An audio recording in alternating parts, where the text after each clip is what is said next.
ഓം നമ ശിവായ. ഒരു ശിവഭക്തൻ ഉറപ്പായിട്ടും അറിഞ്ഞിരിക്കേണ്ട ഒരു കാര്യമുണ്ട്. ശിവഭഗവാൻ നമ്മളുടെ കൂടെ ഉണ്ടെങ്കിൽ, അല്ലെങ്കിൽ ശിവഭഗവാന്റെ അനുഗ്രഹം നിങ്ങൾക്ക് കിട്ടിയെന്ന് നിങ്ങൾക്ക് എങ്ങനെ മനസ്സിലാക്കാം? ശിവഭഗവാൻ കൂടെയുണ്ട് എന്ന് എങ്ങനെ മനസ്സിലാക്കാം? കൂടെ ഉള്ളതല്ല, ഉള്ളത് നിങ്ങളുടെ ഉള്ളിലാണ്. ഈ പ്രപഞ്ചത്തിന്റെ ഉള്ളിലും ഭഗവാൻ തന്നെയാണ്. ഈ പ്രപഞ്ചമായി നിലനിൽക്കുന്നതും ഭഗവാൻ തന്നെയാണ്. സർവം ശിവമയം, ശിവപ്രസാദിയാണ് ശിവഭഗവാൻ. നിങ്ങൾ ഒന്ന് ഉള്ളുരുകി വിളിച്ചാൽ ഭഗവാന്റെ ചൈതന്യം ഉണ്ടാകും. മനസ്സ് ശുദ്ധമാണെങ്കിൽ, ഭഗവാനോട് ഭക്തി ഉണ്ടെങ്കിൽ, അപ്പോൾ പല ശിവ ഭക്തരും ഇപ്പോൾ വിചാരിക്കും, അപ്പോൾ എൻ്റെ കൂടെ ഭഗവാനില്ല, ശിവനില്ല. കാരണം എന്താണെന്ന് അറിയുമോ? നിങ്ങൾക്ക് ഇന്നേ വരെ ഒരു സമ്പത്തും സുഖവും അല്ലെങ്കിൽ ഒരു മനസമാധാനവും കിട്ടിയിട്ടില്ല. അപ്പോൾ പലരും വിചാരിക്കും, അതാണ് ഒന്നാമത്തെ കാര്യം. നിങ്ങളുടെ കൂടെ ശിവഭഗവാൻ ഉണ്ടെന്നതിൻ്റെ തെളിവ്, ശിവഭഗവാൻ വന്നാൽ ആദ്യം ചെയ്യുന്നത് എന്താണെന്ന് അറിയാമോ? പലരും ഓർക്കും, പെട്ടെന്ന് വരപ്രസാദം കിട്ടുക എന്ന് പറഞ്ഞാൽ സ്വത്ത് സുഖം കിട്ടുക എന്നുള്ളതാണെന്ന്. ശിവപ്രസാദിയായ ശിവഭഗവാൻ എന്താണ് ഭക്തരിൽ അനുഗ്രഹിക്കുന്നത് എന്ന് അറിയാമോ? ദൈവചിന്ത അല്ലെങ്കിൽ അദ്വൈത ചിന്ത അല്ലെങ്കിൽ മോക്ഷത്തിലേക്കുള്ള വാതിലാണ് ഭഗവാൻ ഭക്തരിൽ കൊടുക്കുന്നത്. ഒരു ജീവിതം കൊണ്ടുള്ള പരമമായ ലക്ഷ്യം എന്താണെന്ന് വെച്ചാൽ മോക്ഷപ്രാപ്തിയാണ്. നിങ്ങൾ ഇപ്പോൾ ഏത് ദേവനെയും വിളിച്ചുകൊള്ളൂ, സ്വത്ത് സുഖം എല്ലാം നേടിക്കൊള്ളൂ. ഏതൊരു ദേവനും നിങ്ങൾക്ക് സ്വത്ത് സുഖം എന്തിനു പറയുന്നു? ദേവന്മാരെക്കാളും താഴെ നിൽക്കുന്ന ഗന്ധർവന്മാർ അല്ലെങ്കിൽ യക്ഷണന്മാർക്ക് പോലും നിങ്ങൾക്ക് പെട്ടെന്ന് സ്വത്ത് സുഖം നൽകാൻ പറ്റും. കോടികൾ ഉണ്ടാക്കി തരാൻ പറ്റും. അതിനുള്ള മാർഗങ്ങൾ ഉണ്ടാക്കി തരാൻ പറ്റും. പക്ഷേ ഇതൊക്കെ നിങ്ങൾ മേടിച്ചോളൂ. പക്ഷേ അവസാന സമയത്ത് ഒരു മരണഭയം വരികയില്ല.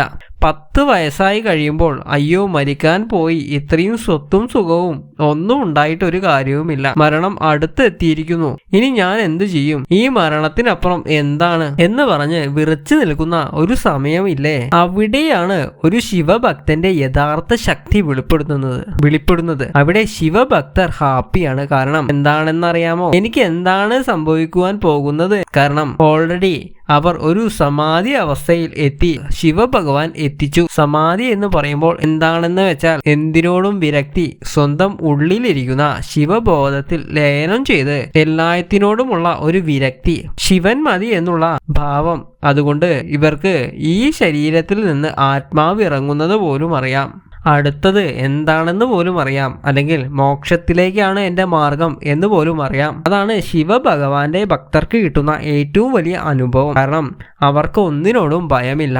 അപ്പോൾ ശിവഭക്തർക്ക് ആദ്യം തന്നെ കുറെ ഭഗവാൻ മനസ്സിലാക്കി, വീക്ഷണമല്ല, ഭഗവാന്റെ അനുഗ്രഹമാണ് അതൊക്കെ. ആ മൃഗങ്ങളെയും മനുഷ്യരെയും ലോകത്തിലുള്ള സർവ ചരാചരങ്ങളുടെയും അദ്വൈത ചിന്താഗതി കൊണ്ട്, അതായത് തുല്യമായിട്ട് കാണണം എന്നുള്ള ഒരു ബോധം ആദ്യമേ മക്കൾക്ക് ശിവനേകും. അതിനുശേഷം ഞാനും ശിവനും വേറെ എന്നുള്ള ഭാവത്തിൽ നിന്ന് ഞാനും ശിവനും ഏകം എന്നുള്ള ശിവോഹം എന്ന ഭാവത്തിൽ എത്തിയിരിക്കും.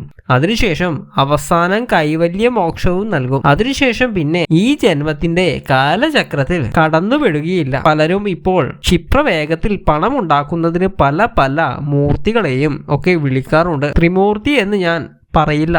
ഏതൊരു മൂർത്തിയെയും നിങ്ങൾക്ക് നന്നായിട്ട് ഉപയോഗിക്കാം, മോശമായിട്ട് ഉപയോഗിക്കാം. പക്ഷേ അങ്ങനെ പല കാര്യത്തിനും ഉപയോഗിക്കുന്നുണ്ട്. പണം നേടാൻ അതൊക്കെ നിങ്ങളുടെ ഇഷ്ടം. നിങ്ങൾ വിളിക്കുകയോ വിളിക്കാതിരിക്കുകയോ ചെയ്തോളൂ. പക്ഷേ അങ്ങനെ വിളിക്കുമ്പോൾ നിങ്ങൾ ചിന്തിക്കണം, ഈ നിങ്ങൾക്ക് അതിന് അർഹമില്ലാത്ത ഒരു കാര്യമായിരിക്കും, നിങ്ങൾ കർമ്മത്തിൽ പറഞ്ഞിട്ടില്ലാത്ത ഒരു കാര്യമായിരിക്കും നിങ്ങൾ നിർബന്ധപൂർവം നേടുന്നത്. ഇതിന്റെ പരിണത ഫലങ്ങൾ പിന്നീട് നിങ്ങൾ അനുഭവിക്കണം.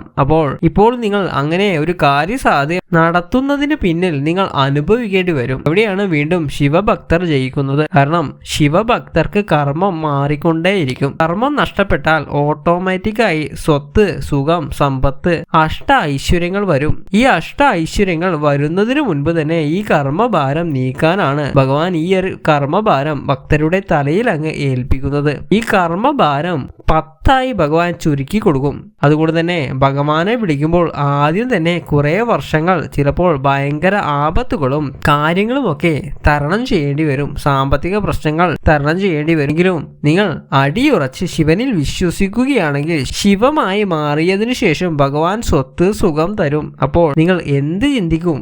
ഒന്ന് പണം ഉണ്ടെങ്കിലും ജീവിക്കാം, പണം ഇല്ലെങ്കിലും ജീവിക്കാം. പണം ഉണ്ടെന്ന് പറഞ്ഞ് നിങ്ങൾ അഹങ്കരിക്കുകയും ഇല്ല, പണമില്ലെന്ന് പറഞ്ഞ് നിങ്ങൾ സങ്കടപ്പെടുകയും ഇല്ല. ഒരു ബ്രഹ്മത്തിന്റെ അവസ്ഥയിൽ ബ്രഹ്മലയനം, ഒരു സച്ചിദാനന്ദം എന്നുള്ള ഒരു അവസ്ഥയിലേക്ക് അല്ലെങ്കിൽ അദ്വൈത ഭാവം നിങ്ങളിൽ ഉണ്ടാകും. അദ്വൈത ഭാവം ഉള്ളവർ ലോകത്തെ ജയിച്ചു എന്നാണ് അർത്ഥം. അവർക്ക് ഒന്നിനോടും വിരക്തിയുമില്ല, ഒന്നിനോടും സ്നേഹവുമില്ല, ഒന്നിനോടും എതിർപ്പുമില്ല, ഒന്നിനോടും അറ്റാച്ച്മെന്റ് അല്ലെങ്കിൽ ഒന്നിനോടും എൻ്റെ എന്നുള്ള ഒരു ഭാവവുമില്ല. അതുകൊണ്ട് തന്നെ ശിവഭക്തർ പ്രത്യേകിച്ച് ഏത് സിറ്റുവേഷനിലായാലും ഒരേ മുഖഭാവത്താലാണ് ഇരിക്കുന്നത്. സങ്കടവുമില്ല, സന്തോഷവുമില്ല. അതാണ് ഒരു മനുഷ്യന് ഏറ്റവും കൂടുതൽ വേണ്ടത്. കാരണം അവരുടെ ഉള്ളിൽ ആനന്ദം അനുഭവിച്ചുകൊണ്ടേയിരിക്കുകയാണ്. അവർക്ക് പുറത്തൊന്ന് കാട്ടാനില്ല.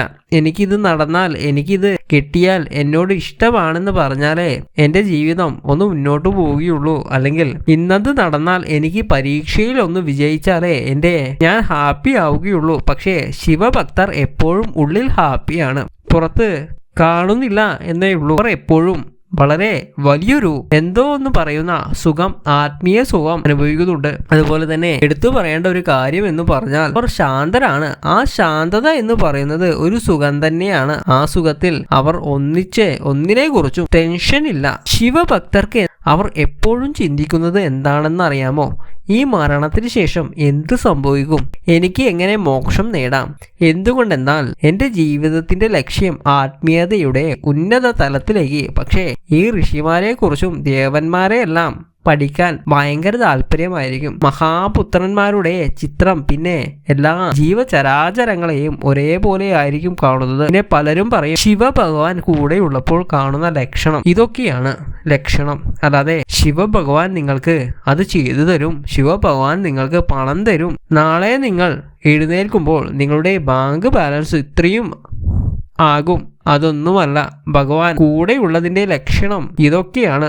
ഭഗവാൻ എന്ന് പറയുന്നത് എല്ലാവരുടെയും ഉള്ളിലിരിക്കുന്ന ചൈതന്യമാണ്. ആ ചൈതന്യം ഉണരും. നിങ്ങൾക്ക് നിങ്ങളെക്കുറിച്ച് തന്നെ ഒരു ബോധം വരും, നിങ്ങൾക്ക് ഒരു കാഴ്ചപ്പാട് വരും. പിന്നെ നിങ്ങൾ അത്രയ്ക്ക് നല്ല ഉപാസകനാണെങ്കിൽ നിങ്ങൾ ചിലപ്പോൾ ആത്മീയമായി ശിവനായി മാറിയേക്കാം. ശിവന്റെ എല്ലാ സിദ്ധിയും നിങ്ങളിലേക്ക് വന്നേക്കാം, അഷ്ടസിദ്ധികളും വന്നേക്കാം. ചിലപ്പോൾ നിങ്ങൾക്ക് എന്തൊക്കെ ചെയ്യാൻ സാധിക്കുമെന്ന് നിങ്ങളുടെ യഥാർത്ഥ ആത്മീയ നിങ്ങളുടെ കർമ്മഫലം തന്നെ അനുഭവിക്കുന്നുണ്ടെങ്കിൽ എന്തൊക്കെ ചെയ്യാൻ സാധിക്കുമെന്ന് നിങ്ങൾക്ക് പോലും അറിയാൻ സാധിക്കില്ല. നിങ്ങൾ ചിലപ്പോൾ നിങ്ങളെ കൊണ്ട് ഒരു അനുഗ്രഹം കിട്ടുന്നവർ ചിലപ്പോൾ വളരെ വലിയ പ്രശസ്തിയിലെത്തിയേക്കാം. അതുപോലുള്ള നിലയിൽ നിങ്ങളെ ഭഗവാൻ എത്തിക്കുവാൻ സാധിക്കും. അതുപോലെ തന്നെ സിദ്ധനാകുവാൻ സാധിക്കും. അതുപോലെ ഈ ലോകത്തിന്റെ പ്രപഞ്ചത്തിന്റെ മൊത്തം രഹസ്യം നിങ്ങൾക്ക് മനസ്സിലാക്കുവാൻ സാധിക്കും. അതുകൊണ്ട് തന്നെയാണ് ശിവഭഗവാനെ പറയുന്നത് ദേവന്മാരുടെ ദേവൻ എന്ന് പറയുന്നത്. മറ്റ് ദേവന്മാർക്ക് നിങ്ങൾക്ക് എന്തു തരാൻ സാധിക്കും, പക്ഷേ ഇത്ര പെട്ടെന്ന്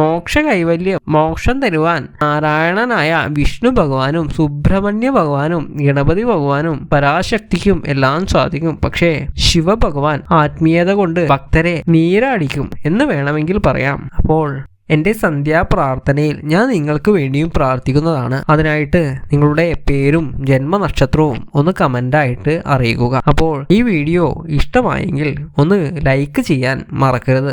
മാത്രമല്ല ചാനൽ ഒന്ന് സബ്സ്ക്രൈബ് ചെയ്ത് വെക്കുക. അപ്പോൾ എൻ്റെ സന്ധ്യാപ്രാർത്ഥനയിൽ ഉൾപ്പെടുത്തേണ്ടവർ ഒന്ന് നിങ്ങളുടെ ജന്മനക്ഷത്രവും പേരും ഒന്ന് കമൻ്റായിട്ട് അറിയിക്കണേ. അപ്പോൾ എല്ലാവരെയും ജഗദീശ്വരൻ അനുഗ്രഹിക്കട്ടെ. ഓം നമഃ ശിവായ.